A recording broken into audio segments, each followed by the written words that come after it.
Hey now, it's Rob here from Rob School of Music, and on the podcast today, snarky puppy guitar player Mark Lettieri. See you on the other side.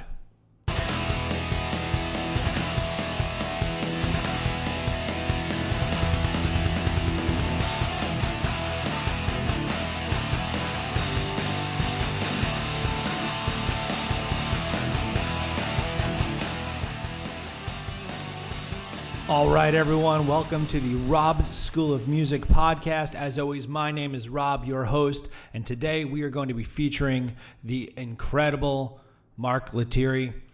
I stumbled upon Mark's stuff quite some time back. A buddy of mine turned me on to Snarky Puppy, and his guitar playing changed my guitar playing personally. Prior to that, I grew up as a metal guy. I started playing, guitar because Metallica. And then through the process of writing my own music, it was sort of always hard rock stuff. And as I got a bit older and I started playing other genres and joining some corporate cover bands and things like that, we were doing some pop and some disco and some dance and some Motown. And I started developing this appreciation for all these other voicings that I never really knew in the beginning of my musical career.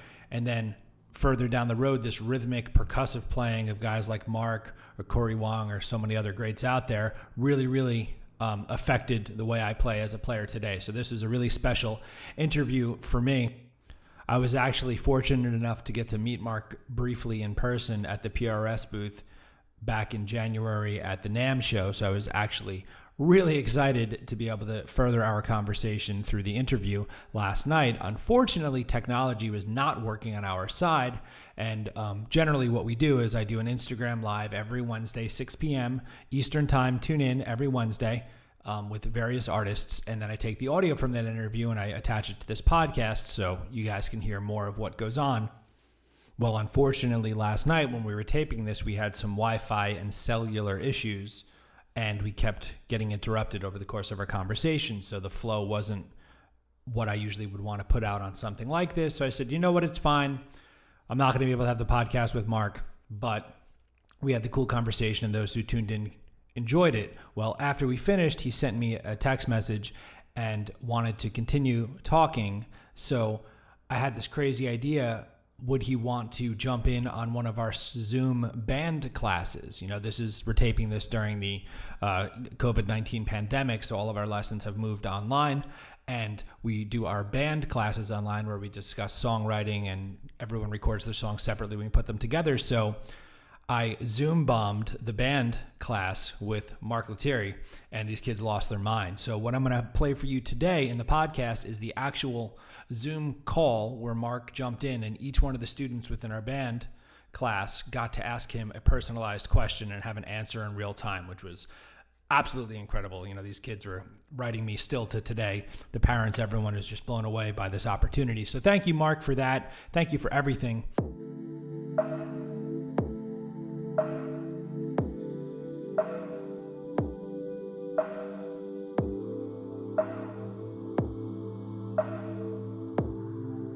Before we jump in on this very special Q&A with Mark, I just wanted to do some quick housekeeping. Our podcast is sponsored, as always, by Rob's School of Music. You can find us online at robschoolofmusic.com. We do in-person and online lessons for guitar, bass, drums, piano, ukulele, and voice. All of our teachers custom curate the program based on your skill set and learning style and personality, so you have a custom curated music lesson experience. We also will be launching sometime in June a more regimented music lesson course for guitar, which will have a set beginning and end, and then you'll jump up by level. And we also are putting together an audio production course with a focus on songwriting, which will be available this summer. So lots of cool things coming up. You can check us out. Remember, robschoolofmusic.com, on Instagram at Rob's School of Music, and on Facebook and even TikTok to see everything going on in our world. Thank you guys so much, as always, for tuning in. And without further ado, on the other side, this very special Zoom call with our band students and Mr. Mark Lettieri. Thank you.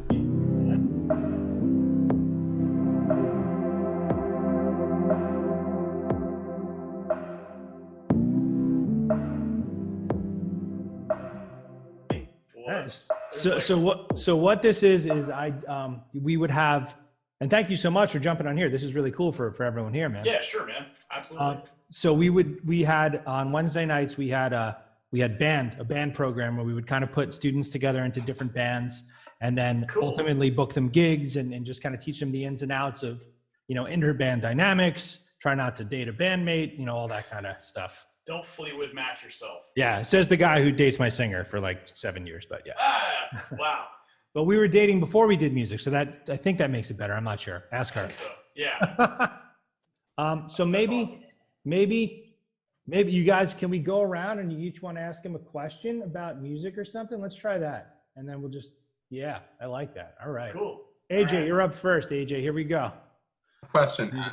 What's it like being a touring musician? Well, it's really a cool thing. I think the coolest thing about it is getting to travel. Just simply going somewhere, meeting people, experiencing a local culture, community, and then sharing music with them is like a really special thing. It's hard. It's a hard, I don't want to say it's like a hard life that, that makes it sound like it's arduous, but it is taxing physically, mentally, emotionally. I'm away from my family. I'm away from friends. The travel itself can be, difficult, long hours, flights, trains, driving, hotels sometimes, depending on the level of touring that you're, I've done everything from sleeping at the venue, sleeping on a floor in someone's house I don't know, to staying in a 5-star hotel, with a successful touring artist as like a sideman or something, So like, I've kind of experienced all of it, and the one thing that kind of keeps me coming back to it is just the actual physical act of going to a new place, meeting people, and playing the music.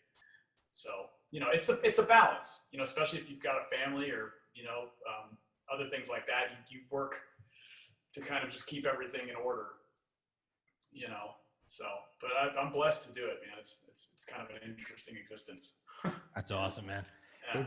It's to look at it from such a positive perspective, I think is the best way to get through it. Like, it's a gift. It's a gift to get to do it. And it's very cool. Not jaded at all. I love it. Sure. Yeah. Right on. Well, it could end. Well, it did end. It did end. Yeah. We're all out of business. It's over. Yeah. So anyway. It was a fun ride. Yeah. It's good while it lasted. Played a couple gigs. All right. I'm going to jump over here to Brianna. So Brianna, I'll turn her off here. She's going to start laughing as soon as they do it. So Brianna is an amazing vocalist and piano player, and she writes constantly. And you want to ask him a question maybe about songwriting or this process maybe? I have a different question. Go for it. How many guitars do you have? Well, this is going to sound really braggadocious, but this isn't even all of them. There's a few. I don't know. It's in the between 20 and 30. There's this is most of them, and then I left some at my parents' house. So my dad was like, "Oh, thanks," So he's got a closet full of cool stuff too. But you accumulate. You do this long enough, you accumulate. It's like, I think it's like, well, if you're a painter, you don't just have one paintbrush, right? Like, that's what I tell myself every time I get a new thing. 100%. It's what they say. It's like, what is the right number of guitars? One more than you have right now. Exactly. The real problem is the pedal shelf. Yeah. And again, that's only part of them too. So it's like, everyone does something different, man. You right. Exactly. Yeah. All right, let's try. So Keegan up here. So Keegan is a guitar player and he shreds. He's probably one of our more advanced students here. So what do you got, brother? Well, I did have a question about what, if you have any advice on what to do if you get in sort of a creative drought or something like that. That's a great question, man. Well, there's a lot of different ways to get out of it, and different things work for different people. You could always start by listening to something different. It could be something new, like hey, I always wanted to check out this group or whatever, and discover that. It could be something old. Like, sometimes for me, I'll go back and listen to stuff that I listened to a whole bunch, when I was a teenager or something, just to see if initial feelings of nostalgia and what have you will come back, and that might kind of reignite something. You know, and you could always just take a break. You know, there's nothing wrong with just not. Sometimes that's actually pretty good. You know, like a lot of time, like if I'm driving in the car, I listen to like news and sports radio. Like I don't listen to music too much, you know, just because sometimes I just need a break from it because I'm doing it all the time. You know, I mean, if you could, I don't know, if you got some kind of digital recording software, you could try a new guitar sound in your plugin. You could try playing a new, I don't know, synth patch or something if you have like a little MIDI controller or whatever. I mean, there's all different kinds of ways to kind of get out of it. But for me, it's either like listening to something new, listening to something super old, or not doing anything. And lately, it's a lot of not doing anything. So that's a also about those pedals. Two questions. One, which one's your probably most unique, and which ones are your favorites? Cool, man. The most unique one. Well, I'll tell you what, and this isn't just like a plug, but the overdrive I designed, or well, I shouldn't say. Yes, I designed. I didn't like actually do the wiring, but the one that I worked on with J Rocket pedals is one of my favorites and one of the most unique because it's the only overdrive I have that has a graphic EQ instead of a tone knob. So that one's pretty cool. I'm trying to think if there's just like something super out. Boss bass synth that is like a super old pedal that just has like a really wacky sound to it. I do have some like kind of weirdo things. This Gaiatone envelope filter is really cool and different. There's this thing called the Kangra Walrus Audio Envelope Fuzz, which is like a real wild thing. No Bon Jovi. Here's one. Hold on, let me go get it. I think my cable is long enough here. This pedal, if you can find it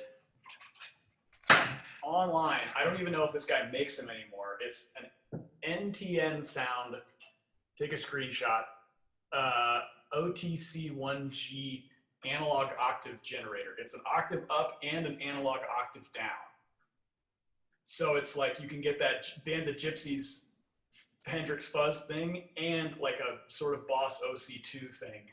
Wow. At the same time. This has been on a lot of my records as sort of like a secret what sound. Man, that's a secret sauce. It's right there. So he's this one guy, lives in Texas. If you go to ntnsound.com, he might still have some for sale on his website. But yeah, this is a little secret guy.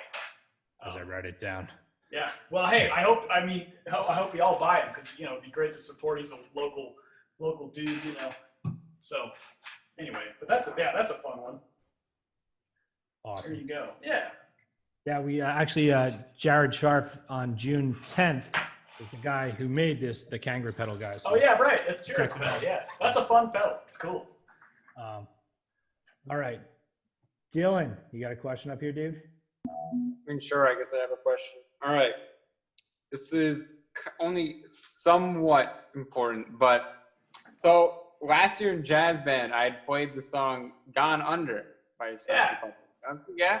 So I have this question to ask you. Do you think, right, that fusion genres, such as the one you like, that Snarky Puppy normally makes, is better than like the purest form, like jazz fusion? Is it, I don't know, better? It's so odd. It's a weird word. You just had a discussion about that than just straight jazz to you. Oh, I see what you're saying. No, I don't think any genre is better than any other genre. I really don't believe that at all. And I can say that because I've tried really hard to get good at a lot of them, and I can't. No matter, you know, like they all have very specific pieces of the language that you have to understand, that you have to immerse yourself in for years and years and years to really get it and respect it. You know, and I think any genre, even cookie cutter radio clear channel pop, deserves to be respected. At least you don't have to like it. That's different. Respect and liking are two different things. You know what I'm saying? Like we all have our preferences for what we like, but like don't ever feel like you're above any genre. You know what I'm saying? Like, oh man, that Jonas Brothers song is lame. Try writing one. Right. Try writing one the way that Max Martin writes and produces that stuff. Not easy, really. It is. There's a thing to that.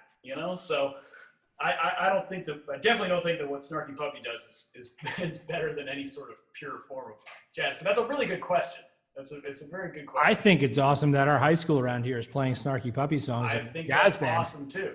Yeah. I didn't have there was no, I guess,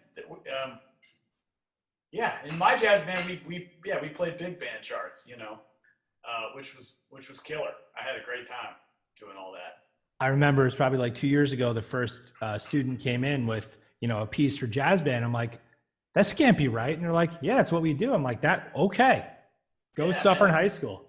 Yeah. I remember we had in my high school band, we had a night where we just played Blues Brothers music.